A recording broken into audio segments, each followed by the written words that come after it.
하실 하나님의 말씀은 신약성경 로마서 12장 1절과 2절 말씀, 우리 2절 말씀인데요, 우리 한 목소리로 1절과 2절을 우리 천천히 봉독하도록 하겠습니다. 그러므로 형제들아, 내가 하나님의 모든 자비하심으로 너희를 권하노니 너희 몸을 하나님이 기뻐하시는 거룩한 산 제물로 드리라. 이는 너희가 드릴 영적 예배니라. 너희는 이 세대를 본받지 말고 오직 마음을 새롭게 함으로 변화를 받아 하나님의 선하시고 기뻐하시고 온전하신 뜻이 무엇인지 분별하도록 하라. 아멘. 하나님의 말씀입니다. 오늘 성찬식이 있어서인지 제 마음속에 그 최후의 만찬이라고 하는 그 그림이 생각이 났습니다. 여러분 잘 아실 거예요. 레오나르도 다빈치가 그린 그림, 최후의 만찬. 그 이탈리아 밀라노의 어떤 한 성당 식당 벽에 그려져 있는 아주 세계적인 명작, 최후의 만찬이죠. 이 그림이 이 벽에 그려져 있기 때문에 습도라든가 그리고 온도, 그리고 이 먼지, 이런 외부적인 환경이 굉장히 많이 받을 수 있기 때문에 그림이 훼손될까봐 이 그림은요 굉장히 엄격하게 관리되고 보존되고 있다고 합니다. 그래서 예를 들어서 감상할 수 있는 시간도 15분밖에 안 된다고 해요. 이렇게 영상을 이렇게 찾아서 보니까 15분밖에, 기껏 멀리 다른 나라에서 온 사람도 있을 텐데 고작 15분밖에 주지 않다니 조금 그러긴 하지만 그렇고, 또 하루에 입장하는 그 사람의 수도 엄격하게 제한이 돼서 몇 명밖에, 아주 많이 들어가지 못하고 그런 식으로 이제 관리가 되고 있고요. 들어가서 보더라도 가까이 가지 못하고, 만지는 건 절대로 할 수가 없겠죠. 가까이 가지 못하고 멀찍이 서서 또 그림을 감상해야 되고 사진을 찍는 것도 통제가 된다고 합니다. 그만큼, 그래서 이 관광객들 이제 그 방에 들어가는 것도 미리 그 전 방에서 막 먼지 다 털고 정결하게 하는 그런 방, 어떤 그 기구를 통해서 깨끗이 한 다음에 이제 그 방에 들어간다는 것을 제가 알게 되었습니다. 저는 그것을 보면서 이런 생각을 해보게 되었습니다. 하나의 그림도 저렇게 엄격하게 보존하고 관리하고 지키는데 우리는 이 신앙을 얼마나 잘 관리하고 있는가, 잘 지키려고 하는가, 어떤 그런 생각, 그런 마음이 또 들었고요. 또 한 가지는 무엇이냐면, 이렇게 이 그림을 잘 보존하는데 이 그림 속에 담겨 있는 진정한 메시지, 어떤 그 의미는 우리가 얼마나 잘 알고 있는가, 또 그 메시지를 얼마나 잘 보존하고 지키려고 하는가, 이런 생각이 제 마음속에 일어났습니다. 사실 이 최후의 만찬이라고 하는 이 그림의 이름은요, 제자들에게 베푸신 이 만찬의 의미, 목적, 사실 잘 담고 있지 않다고 생각해요. 최후의 만찬, 어떤 의미냐면 그냥 주님께서 마지막 제자들과 함께 하신 식사, 그 정도 의미만 담겨 있는 거죠. 근데 여러분, 저는 이게 조금 마음에 안 들어요. 어떤 이름을 지어야 될까라고 할 때 저는 이 이름이 맞다고 생각합니다. 다름이 아니라 우리가 늘 많이 얘기하는 것, 성만찬이라고 하는 이 이름, 성만찬, 거룩한 만찬. 그 이유가 뭐냐면 성자이신 예수님께서 제자들에게 베풀어 주신 만찬, 그런 의미도 있지만 더 중요한 것은 뭐냐면 이 만찬을 통해서 주님께서 강조하신 것, 그것이 무엇이냐면 바로 거룩이기 때문에 그래요. 성스러운 거룩함, 이것, 성만찬을 어느 절기에 베풀었냐면 6월절에 베풀었습니다. 이것은 내 살이고 이것은 내 피 곧 언약의 피니라. 이 살을 먹고 그리고 내 피를 마시라고 하는 아주 굉장히 파격적인 말씀을 6월절 만찬에 예수님께서 제자들에게 하셨습니다. 여러분, 6월절, 우리가 잘 아는 것처럼 6월절에 이 어린 양의 피가 문설주 임방의 피에 그 피가 발라졌을 때 그 저주가 피에서 넘어가게 되는 이 6월절 아닙니까? 그리고 거기에 있던 사람들, 이스라엘 백성들이 양의 고기를 불에 구워서 먹는, 그러니까 피가 있고 그리고 고기를 구워 먹는 이 6월절, 거기와 연관되어서 이제 6월절에 이 만찬을 베푸시고요.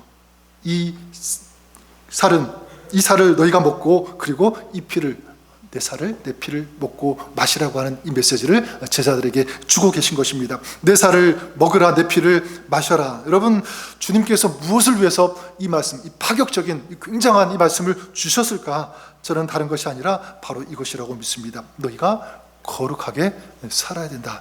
거룩한 삶을 살아야 된다고 하는, 너희가 은혜 가운데 해방되었다면, 구원받았다면, 그런 은혜를 받았다면, 그 6월절의 은혜, 그 구원의 그 은혜를 마찬가지 너희가 믿음으로 말미암아 구원받았다면, 이런 은혜로 말미암아 하나님의 백성이 되었다면, 이제 너희들도 세상에 휩쓸려서 세상을 닮아가는 그런 삶이 아니라 거룩한 구별된 하나님의 백성의 삶을 살아야 된다. 내 살을 먹음으로 그것이 힘이 되고 내 피를 마심으로 내가 너를 지킬 것이다 라고 하는 이 거룩한 메시지. 이 성만찬은요, 주님의 이 혼신의 힘이 담긴 그런 거룩한 당부요, 부탁이요, 명령이라고 할 수 있는 것입니다. 자, 그런 맥락에서 오늘 우리가 읽은 로마서 12장 말씀도 동일하게 우리에게 강력하게 촉구하고 또 도전합니다. 로마서 12장 우리가 읽은 바와 같이 어떻게 시작하고 있냐면 그러므로라고 하는 이 접속사로 시작하고 있습니다. 왜 그러므로라고 시작할까? 이건요, 로마서 11장까지의 내용에 이어서 12장이 이어지기 때문에 그러므로 이렇게 시작합니다. 로마서 11장까지 그 내용이 무엇입니까? 우리가 성경 통독해서 알겠지만 믿음을 통한 구원, 이 복음에 대해서 설명을 하고 있습니다. 이 구원이 얼마나 위대한지, 얼마나 아름다운지, 얼마나 귀한 선물인지, 자, 이것을 쭉 설명하고 이제 12장에 그러므로 이렇게 시작하고 있는 거예요. 자, 어떤 의미가 하냐면, 그렇다면 너희가 그 은혜로 구원받았다면 이제 너희가 그 구원받은 자로서의 삶을 이렇게 살아야 된다. 메시지를 주고 있는 거죠. 우리에게 도전하고 있는 거예요. 구원받았으니까 이제 아무렇게나 살아도 괜찮겠지. 절대로 그렇지 않다는 거예요. 구원받았다면 이제는 구원받은 사람으로서 합당하게 살아야 된다. 이걸 우리에게 촉구하고 있는 것입니다. 자, 그러면 오직 이 믿음으로 구원받은 사람, 하나님의 백성이 된 사람에게 주님께서 요구하시는 삶의 모습은 어떤 것일까? 오늘 1절 말씀 우리에게 도전합니다. 우리 읽었지만 다시 한번 1절 말씀을 같이 다시 한번 읽도록 하겠습니다. 자, 시작. 그러므로 형제들아, 내가 하나님의 모든 자비하심으로 너희를 권하노니 너희 몸을 하나님이 기뻐하시는 거룩한 산 제물로 드리라.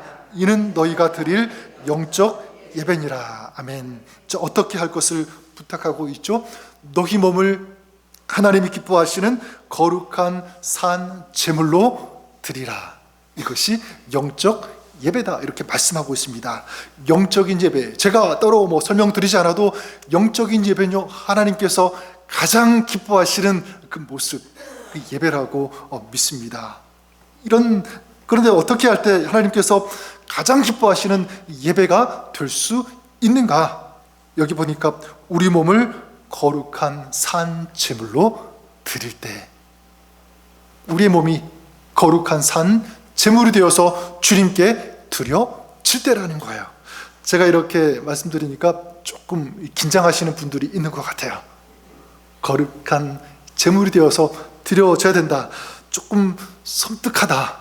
내가 제물이 되어서 죽어야 되는가? 이렇게 생각하실 분이 계실지 모르겠지만 조금 더 걱정하실 필요가 없습니다. 1절 다시 보시면 너희 몸을 거룩한 어떤 제물로 드리라고 말씀하고 있죠? 산 제물로 드리라. 죽여서 제물로 드리라 이렇게 말씀하고 있지 않고 너희 몸을 산 제물로 드리라. 저 무엇이냐면 무엇을 드리라는 거죠? 삶을 드리라는 거예요. 삶으로 제물을 드려야 된다. 그래서 칼빈도 이 본문 이 말씀을 1절을 어떻게 주석했냐면 이렇게 주석했습니다. 몸을 거룩한 산 제물로 드리는 것은 삶이 하나님께 드리는 거룩한 제물이 되는 것이다. 저는 맞다고 생각합니다. 언더우드 선교사가 한국에서 이제 선교를 할 때 예배를 인도하는데요. 그 예배 시간에 헌금 시간이 되었다고 합니다. 헌금 시간에 이제 헌금 바구니가 쭉 돌아가겠죠. 참석하신 성도들이 헌금 주머니에 헌금을 넣었을 거예요. 그리고 이제 그 헌금이 다 모아진 다음에 이제 헌금 봉사자들이 헌금통을 들고 이제 앞으로 가지고 나옵니다. 근데 어떤 한 소년이 그 헌금통과 함께 같이 따라 나오는 거예요. 아마 이 아이는 헌금 드리지 않고 그냥 이제 헌금함과 같이 나온 것 같아요. 그래서 이 선교사님이 물어보았다고 합니다. 너는 왜 헌금 따로 드리지 않고 네가 여기 헌금함과 같이 나왔느냐? 자, 이렇게 물어보았더니 이 소년이, 이 아이가 이렇게 대답했다고 합니다. 저는 가난해서 헌금할 돈이 지금 하나도 없습니다. 대신 저는 저의 몸을, 아니 저의 삶 전체를 하나님께 드리고 싶습니다. 이렇게 얘기했다고 해요. 저는 이 아이가 몇 살인지 모르겠지만 굉장히 작았을 것 같아요. 철 모르는 그런 아이인 것 같아요. 자, 그런데 정확한 것은 뭐냐면 이 아이는요, 참된 재물이 무엇인지, 또 재물은 어떻게 드리는 것인지 누구보다도 아주 정확하게 꿰뚫고 있다라고 생각됩니다. 그래요, 여러분, 하나님께서 원하시는 것은 무엇을 드리는 것입니까? 삶을 드리는 것입니다. 삶을 드리는 것, 다시 말해서 삶이 거룩한 산 제물이 되는 것. 여러분, 그렇다면 저 여러분, 우리의 삶이 어떤 삶이 되어야 되겠습니까? 좀 거룩한 삶인 줄 믿습니다. 우리 삶 전체가 무엇이 되는 거냐면 거룩한 산 제물이 되는 것, 그렇게 살아가는 것. 저 여러분들이 그렇게 살 수 있기를 우리 주님의 이름으로 간절히 축원합니다. 전에 이 출애굽 3장 말씀, 모세가 하나님을 만나는 이 장면, 제가 몇 번 말씀을 드린 것 같은데, 우리가 아는 것처럼 그 가시떨기 나무에 임하신 그 하나님을요, 모세가 처음 만나게 됩니다. 사실 80년 동안 하나님께서 이 모세의 삶 계속 관여하시고 함께 하신 것 맞아요. 그러나 직접적으로 말씀하시면서 만나주신 것은 이번이 처음이었습니다. 그 만남을 통해서 모세의 인생이 달라지기 시작하죠. 그리고 그 모세의 그 삶을 통해서 하나님의 역사가 펼쳐지는 정말 위대한 역사의 순간입니다. 자, 이런 역사적인 순간, 하나님께서 이 모세에게 가장 먼저 주신 말씀 무엇입니까? 이 말씀이죠. 내가 선 곳은 거룩하니. 다른 건 얘기하지 않고 거룩에 대해서 말씀하셨다는 거예요. 네가 선 곳은 거룩한 곳이니. 어떤 의미가 있습니까? 여러분, 지금 모세가 서 있는 땅, 사실 인간적인 눈으로 보면 거룩한 곳 아니에요. 광야잖아요. 산이고 도로가 포장되어 있는 것도 아니고 굉장히 지저분해서 먼지만 날리는 그런 땅입니다. 그런데 하나님께서는 지금 네가 서 있는 그곳이 거룩한 곳이다라고 말씀하고 있는 거예요. 어떤 의도일까? 왜 이렇게 말씀하셨을까? 전 이렇게 생각합니다. 이제 너의 삶이 거룩한 삶이 되어야 된다라는 것입니다. 이제 네가 나를 만났으니까, 그리고 내가 너와 함께 할 것이니까 네가 가는 곳마다 거룩한 곳이 되어야 된다. 그리고 네가 가는 곳마다 그곳이 거룩한 곳이 될 수 있도록 네가 만들어 가야 된다. 네가 그렇게 거룩할 때, 그런 거룩한 삶을 살아갈 때 너의 삶, 너의 사역, 그 속에 하나님의 거룩한 역사가 펼쳐질 것이다라고 하는 약속, 전 이것이라고 믿습니다. 그렇다면 여러분, 전 우리도 마찬가지라고 믿습니다. 우리가 정말 하나님께서 원하시고 기뻐하시는 그런 삶을 살아가고 싶다면, 더 나아가 하나님의 역사가 우리 삶 가운데 펼쳐지는 이런 아름다운 역사가 있는 그런 삶을 우리가 살고 싶다면 우리도 어떻게 해야 되는가? 우리도 거룩한 곳에 서야 되는 줄 믿습니다. 다시 말해서 우리가 서 있는, 또 우리가 살아가는 우리의 모든 그 삶 전체가 어떻게 해야 되는가? 좀 거룩해야 된다고 믿습니다. 그런 의미에서 여러분, 여러분의 가정, 여러분의 집을 거룩하게 만들어 가시기를 바랍니다. 여러분이 일하는 직장, 어떤 곳이든지 거기도 거룩한 곳 되어야 돼요. 여러분들이 그런 거룩한 곳으로 만들어 가야 되고요. 지금 우리가 드리고 있는 이 예배, 우리 교회 말할 나위 없습니다. 정말 거룩한 교회, 거룩한 예배가 되어야 되는 줄 믿습니다. 창세기 4장, 가인과 아벨의 제사 너무나 유명하지 않습니까? 가인은 땅의 소산으로 하나님께 제사를 드리죠. 아벨은 짐승의 피, 양의 첫 새끼, 기름으로 제사를 드렸습니다. 그런데 하나님께서는요, 아벨의 제사는 받으셨지만 가인의 제사는 받지 않으셨어요. 이유가 무엇입니까? 흔히 보통 어떤 사람들은 아벨은 피로 제사를 드렸기 때문에 짐승으로 하나님께서 받으셨고, 가인의 제사는 피가 없기 때문에, 곡식으로 드렸기 때문에 받지 않으셨을 것이다, 이렇게 얘기하는데, 사실은 이 피로 제사를 드리는 이 규례는요, 먼 나중에 출애굽 이후에 생긴 규례입니다. 그러니까 여기에는 적용이 안 돼요. 자, 그렇다면 그 이유가 무엇일까? 저는 이 창세기 4장 4절과 5절 말씀을 묵상하면 이런 말씀이 있어요. 저는 여기에 답이 있다고 믿습니다. 뭐라고 말씀하고 있냐면 여호와께서 아벨과 그의 제물은 받으셨으나 가인과 그의 제물은 받지 아니하신지라. 하나님께서 가인의 제물은 받지 않으셨다, 아벨의 제물은 받으셨다, 이렇게 말씀하지 않고 가인과 그의 제물은 받지 않으셨고 아벨과 아벨의 제물은 받으셨다. 그 제물 앞에 지금 뭐가 있는 거죠? 이름이 들어가 있어요. 이름. 그의 이름과 제물을 받으셨다, 받지 않으셨다. 여러분, 이름이 무엇입니까? 이름은 그 사람이 어떤 사람인지, 그 사람이 지금 어떤 삶을 살고 있는지, 대명사와 같은 그게 그 사람의 이름이잖아요. 그러니까 그 이름은 그 사람의 삶 전체라고 말씀드릴 수가 있습니다. 자, 그러니까 하나님께서 받으신 것이 무엇입니까? 그의 삶, 그리고 그 삶을 통해서 나오는 재물을 받으신 것이고, 가인과 같은 경우에는 그의 삶이 아름답지 못한 거죠. 죄했을 거예요. 죄악스러운, 불순종하는 그런 삶, 하나님께서는 그의 그 삶, 그의 재물을 기쁘게 받지 않으셨다는 것을 알 수가 있습니다. 저는 그런 의미에서 여러분들을 축복합니다. 그리고 도전을 드립니다.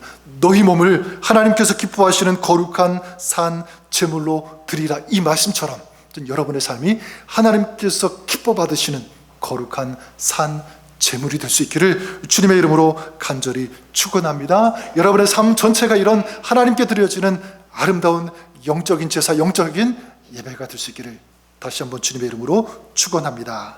자, 그러면 어떻게 할 때 우리의 삶이 하나님께서 기뻐하시는 산 제물이 되어지는 삶이 될 수 있는가, 이거죠. 어떻게 할 때 우리의 가정이, 우리 교회가, 이 나라가 하나님께서 받으시는 산 제물의 제사, 그런 예배, 그런 삶이 될 수 있는가? 전 거기에 대한 답이 오늘 우리가 읽은 2절 말씀에 담겨 있다라고 믿습니다. 우리 읽었지만 다시 한번 2절 말씀 같이 읽도록 하겠습니다. 2절 읽겠습니다. 시작.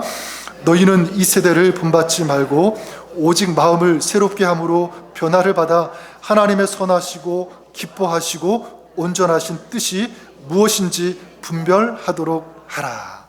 2절 말씀, 저는 이렇게 한마디로 짧게 정의하고 싶어요. 어떻게 정의할 수 있냐면, 그래요, 삶의 방향을 하나님께 맞추라. 삶의 방향을 하나님께 맞추라. 그리고 다시 좀 이걸 다르게 조금 더 구체적으로 설명하면, 삶의 방식을요, 이제 하나님께서 원하시는 삶의 방식으로 맞추는 것, 바꾸는 것, 이렇게 말씀드릴 수 있을 것 같아요. 그래서 여기 보니까 구체적으로 너희는 이 세대를 본받지 말고, 이 세대를 보지 말라는 거죠. 닮아가지 말고 따라가지 말라고 하는, 추구하지 말라고 하는 그 말씀이에요.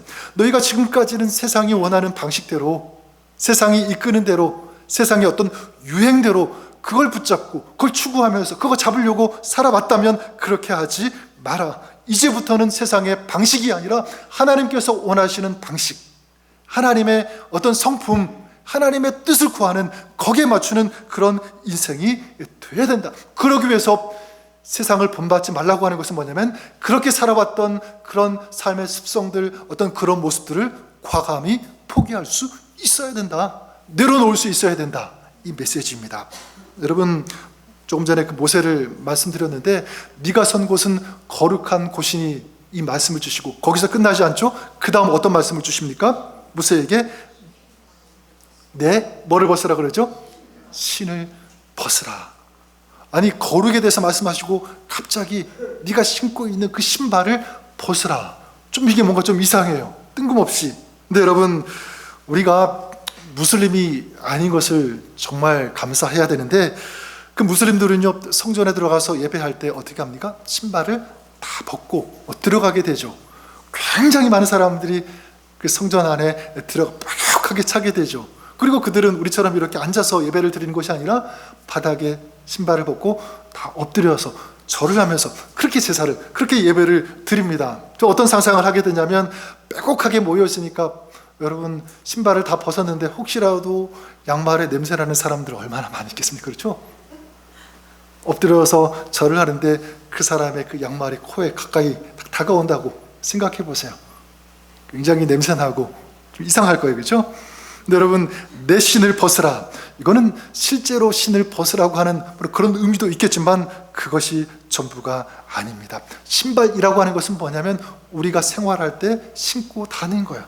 어떻게 보면 우리의 삶의 대명사와 같은 것이 바로 신발이라고 할 수가 있습니다. 자, 그렇기 때문에 내 신을 벗으라, 이것은 무엇이냐면 지금까지 너희가 살아왔던 그의 삶의 방식을 바꿀 수 있어야 된다. 내가 고집했던 그런 삶의 방식들, 세상적인 어떤 그런 것들을 과감하게 내려놓을 수 있어야 된다. 방식, 방법, 내 감정, 그리고 내 판단, 또 내가 평소에 익숙하게 여기던 그런 것도 좋은 것이면 모르겠지만 그렇지 않은 익숙함, 고쳐야 되는데, 바꾸어야 되는데 그렇지 못하고 있는 그런 것들, 혹은 자존감도, 편견, 이런 모든 것들, 자, 이런 것들을 과감하게 내려놓으라, 벗으라고 하는 것입니다. 자, 그리고 그래서 이어서 2절 말씀에 계속 뭐라고 말씀하고 있냐면 오직 마음을 새롭게 함으로 변화를 받으라, 이렇게 말씀하고 있는 것입니다. 마음을 새롭게 하라, 그리고 변화가 되어야 된다. 여러분, 마음을 언급하세요. 이 마음은 그냥 마음이 아니라 이 마음 자체는요, 우리의 그 삶을 이끌어가는 중요한 요소 아니겠습니까? 마음 굉장히 중요해요. 어떻게 보면 우리의 삶의 중심, 우리의 삶을 이끌고 가는 그런 요소가 바로 우리의 마음일 것입니다. 자, 그런데 그 마음을 어떻게 하라고 하는 것입니까? 그 삶의 중심을, 마음을 하나님께 맞추라라고 말씀하고 있는 것입니다. 자, 이렇게 우리의 마음을 새롭게 하고 하나님께 맞출 때, 그때 어떤 일이 일어나게 되냐면 하나님의 선하시고 기뻐하시고 온전하신 뜻이 무엇인지 분별하라. 어떤 말씀입니까? 그렇게 할 때 하나님의 선하시고 기뻐하신 이런 온전하신 뜻이 무엇인지를 분별할 수 있는 삶이 된다라고 하는 것입니다. 자, 그러니까 궁극적으로 하나님께서 원하시는 그런 삶이 되기를 원한다면 무엇부터 출발해야 되는 거죠? 세상을 본받는 것을 바꿔야 되는 것, 내 습성, 내 방식, 이런 것들을 벗고 내려놓고 이제 우리의 마음을 누구에게로 맞추는 거예요? 끊임없이 하나님께로 맞추는 삶. 자, 이것이 하나님께서 기뻐하시는 삶인 줄 믿습니다. 뉴욕에 사는 어떤 친구가 있었는데 그 친구가요, 시골에 살고 있는 인디안 친구를 이제 뉴욕으로 초대를 했다고 합니다. 뉴욕을 이제 구경시켜주기 위해서. 그래서 저는 뉴욕에 가보지 않았지만 맨하탄 굉장히 빌딩도 많고 차들도 많이 다니고 가게들도 많고 음악 소리, 또 사람들이 오가면서 다니는 사람 소리, 굉장히 그런 소리들이 많이 날 거예요. 근데 이제 이 뉴욕 친구가 인디안 친구를 맨하탄을 쫙 구경시켜 주는데 갑자기 이 인디안 친구가 뉴욕 친구에게 이렇게 얘기했다고 합니다. 친구야, 이 소리 안 들려? 아니 무슨 소리? 그랬더니 귀뚜라미 소리가 들리잖아. 그러더래요. 귀뚜라미 소리. 근데 이 뉴욕 친구는 아무리 들으려고 해도 소리가 안 들린대요. 근데 네가 어떻게 그걸 들을 수 있느냐? 그랬더니 인디안 친구가 그 도로 옆에 조금만 그 길 옆에 수풀이 하나 있었는데 그리로 데려가더래요. 그리고 여기에서 귀뚜라미가 울고 있다. 보니까 정말 귀뚜라미가 거기 있었다는 것입니다. 아니 네가 어떻게 이 귀뚜라미 소리를 들을 수 있었느냐? 이렇게 물어보았더니 그 인디안 친구가 이렇게 얘기했더래요. 나는 평소에 자연 속에서 살았기 때문에 이 소리는 익숙한 소리였어. 나는 항상 그 소리를 듣고 살았기 때문에 난 잘 들을 수 있었다. 이렇게 얘기했다고 합니다.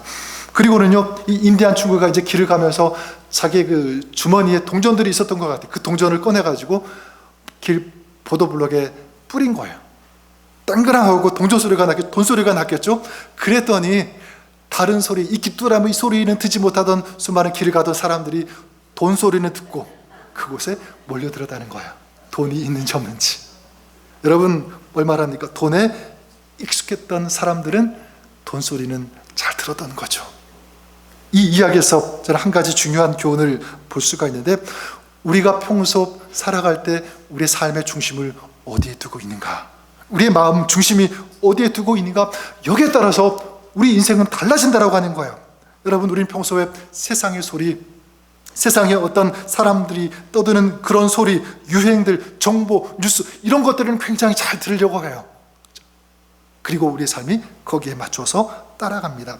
여러분, 이렇게 세상의 정보, 지식 물론 중요하지만 그것만 추구하고 세상의 소리만 귀를 기울인다고 하면 결국 누구의 음성은 우리가 들을 수 없습니까? 하나님의 음성은 들을 수 없을 거예요. 하나님의 음성을 듣지 못하면 결국 그 인생은요, 하나님의 선하시고 기뻐하시고 온전한 뜻이 무엇인지를 알 수 없고 하나님이 기뻐하시는 삶을 살 수 없다는 것입니다.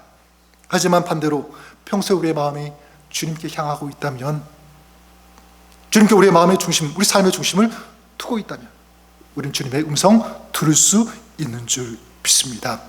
하나님이 무엇을 기뻐하시는지, 어떤 삶을 살기를 원하시는지, 어떻게 인도하시기를 원하시는지 그 하나님의 선하신 뜻, 하나님의 방법을 우리는 알 수가 있고 거기에 맞추는 하나님께서 원하시는 삶을 걸어갈 수 있게 되는 줄 믿습니다. 저는 이런 삶이 바로 하나님께서 원하시는 거룩한 산 제물이 되는 삶인 줄 믿습니다. 저는 여러분들이 그런 삶 될 수 있기를 우리 주님의 이름으로 간절히 축원합니다. 자, 그러면 마지막으로 우리가 우리의 몸을 그렇게 하나님께서 기뻐하시는 거룩한 산 제물이 될 때, 그런 삶을 우리가 살아갈 때 하나님께서 우리에게 어떤 은혜를 베푸실까 생각해 보았습니다. 지금 한국에는 지금 명절이죠. 설 연휴로 막 이제 고향에도 가고 또 해외 여행도 가는 사람들이 굉장히 많다고 합니다. 이 설 때 보통 하는 것이 있습니다. 아이들이 어른들에게 뭐를 하게 되죠? 세배를 하게 돼요. 아이들이 세배를 하면 우리 어르신들은 주머니에서 뭐를 꺼내요? 돈을 꺼내서 주게 되죠. 세뱃돈 받아라, 주게 됩니다. 저는 이 세뱃돈을 꺼내서 주는 이 모습, 저를 하면 이 모습을 이렇게 연상을 해보았는데 조금 아무래도 이제 이해가 잘 안 돼요. 세배를 하면 이 세뱃돈을 꺼내주는데 그게 세배가 도대체 뭐라고, 그죠? 와서 그냥 꾸벅 그냥 절하는 것 뿐이잖아요. 근데 그 절하는 그 아이에게 용돈을 주는데 어떤 분은 한 달 용돈을 다 꺼내가지고 그냥 아낌없이, 아끼지 않고 이렇게 주는 그런 모습들도 있다고 하는 것입니다. 아니, 어떻게 그럴 수가 있는가? 세배가 뭐라고 그럴 수 있는가? 곰곰이 생각해 보니까 맞아요. 세뱃돈 한 달 그 이상 아끼지 않고 준다는 것이 맞아요. 여러분, 세배는요 그냥 세배가 아니기 때문에 그렇습니다. 세배는 어떤 의미가 있는 거죠? 세배는 어떻게 보면 배차 똑같이 경배, 예배하는 그런 의미가 담겨 있는 것입니다. 존경하고 감사하는 마음을 담아서 세배하는 거잖아요. 그리고 어르신, 부모님, 할아버지, 할머니처럼 나도 하나님 당신 앞에서, 부모님 앞에서, 할아버지, 할머니 앞에서 부끄럽지 않는 그런 삶을 제가 살겠습니다. 그런 다짐, 그 결심이 담겨 있는 거예요. 그 세배 속에. 자, 그러니까 그런 모습, 그 마음 다 이해하니까 어떻게 해요? 기뻐하면서, 기특해하면서 세뱃돈을 주는 것입니다. 여러분, 저는 이걸 보면서 사람도 그럴 텐데, 사람도 감사하고 존경하고 공경하고 결단하면서 하는 어떤 그런 모습에 감동받는데, 감명을 받는데, 아낌없이 주는데 하나님은 어떠실까라는 거예요.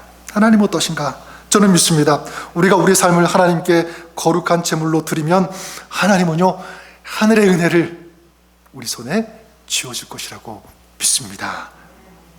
여러분 믿으세요? 저는 믿습니다. 하늘의 은혜, 하늘의 축복을 우리 삶 가운데 부어주신다. 어떻게 할 때 우리가 하나님께서 기뻐하시는 거룩한 제물이 될 때, 그런 삶을 살아갈 때, 그래서 그런 영적인 예배를 드릴 때 하나님께서도 우리에게 놀라운 아름다운 영적인 은혜와 영적인 축복을 허락해 주실 것을 믿습니다. 구체적으로 하나님께서 우리 삶에 다가오시고요, 우리 삶을 인도해 줄 것을 믿습니다. 그리고 오늘 이 로마서 12장 2절 말씀처럼 하나님의 선하신, 기뻐하시는 온전하신 뜻이 이루어지는 그런 삶이 될 수 있도록 하나님께서 축복하시고, 이런 영적인 아름다운 역사가 있는 그런 삶, 승리의 삶을 살아갈 수 있도록 주님께서 인도해 주실 것을 믿습니다. 저는 그런 의미에서 저 여러분 우리가 결단했으면 좋을 것 같아요. 주님, 제가 거룩한 삶을 살겠습니다. 우리의 삶이 주님께 드려지는 거룩한 이 제물이 되겠습니다. 그런 영적인 이 예배의 삶 오늘도 살아가기를 원합니다. 여러분, 오늘 이것을 결단하면서 여러분의 삶을 주님께 드리는 거룩한 산 제물로 하나님께서 기뻐 받으시는 영적인 제사의 삶, 이 예배 삶을 오늘도 살아가시는 여러분의 평생의 삶이 그런 아름다운 믿음의 축복, 이 영적인 하나님께서 이루시는 영적인 역사가 있는 복된 삶, 승리의 삶을 살아가시는 저와 여러분의 가정, 우리 모두가 될 수 있기를 우리 주님의 이름으로 간절히 축원합니다. 이제 우리 한번 기도하고 우리 성찬식을 같이 나누기를 원합니다. 한번 우리 성찬식 받기 전에 기도하는 시간 가졌으면 좋을 것 같은데요. 성찬식, 그래요, 말 그대로 성찬입니다. 내 살을 먹고 내 피를 마시라고 하는 주님의 약속. 너희가 이제 세상을 따라가지 말고 부러워하지 말고 나를 따라야 된다, 거룩하게 살아야 된다라고 하는 이 주님의 마음 당부가 담겨있는 예식이기도 합니다. 여러분 기도하십시오. 하나님, 이 성찬을 통해서 우리가 더욱더 거룩한 삶 사는 아름다운 순간, 이 계기가 되게 하여 주시옵소서. 그런 삶 살 수 있도록 도와주시옵소서. 또한 여러분 기도하십시오. 내 살을 먹고 내 피를 마시라. 이것은 주님께서 우리에게 생명을 주시는 것입니다.